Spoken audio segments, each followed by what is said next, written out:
B인재가 B인재임을 알게 됐어요. 근데 이제 이런 기간이 한 달, 두 달이 지나도 성과가 개선되지 않아. 그러면 리더나 회사는 어떤 의사결정을 하게 될까요? 보통 일반적으로 PIP라는 의사결정을 하게 됩니다. PIP는 아마 HR 하시는 분들은 다들 아시겠지만 퍼포먼스 임프루먼트 플랜이라고 해서 저성과자의 성과를 개선하는 프로그램입니다. 이 PIP를 하게 되면 리더도 구성원도 굉장히 힘든 시간과 과정을 보내야 해요. 진짜 구성원의 성과를 개선하기 위해서 굉장히 촘촘한 계획을 세워야 되고, 그리고 그 계획대로 구성원이 따라오는지를 굉장히 잦은 주기로 싱크하고 피드백을 해줘야 됩니다. 리더도 많은 시간과 에너지를 써야 되고 구성원도 굉장히 많은 노력을 해야 됩니다. 그렇기 때문에 리더도 구성원도 이걸 하기 싫어해요. 그런데 구성원이 계속 기다려줬는데도 성과 개선이 안 된다 라고 하면 어떻게 할까요? 결국은 PIP를 할 수밖에 없겠죠. 그래서 대부분의 한국 기업들은 PIP라는 성과관리 프로그램에 들어가게 됩니다. 근데 이 PIP를 많이 해보면 다양한 상황들이 발생을 하는데요. PIP가 진짜 얼마나 힘든 과정인지 아는 구성원들은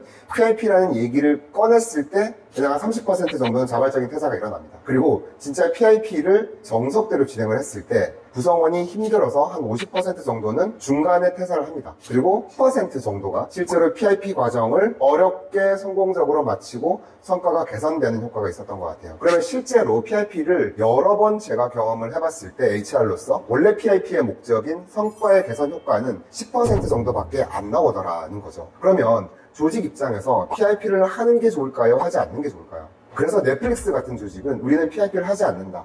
대신에 든든한 퇴직 보상금을 지급한다라는 것을 공공연하게 이야기를 합니다.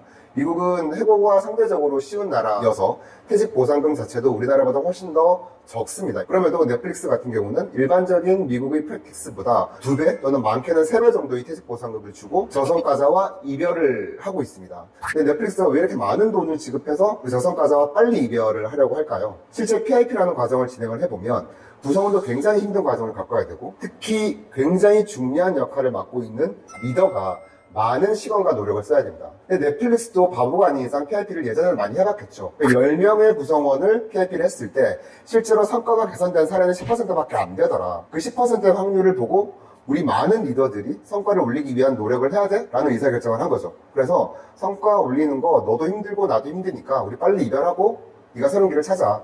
우리가 퇴직 보상금을 많이 줄게 라는 것이 넷플릭스의 전략입니다.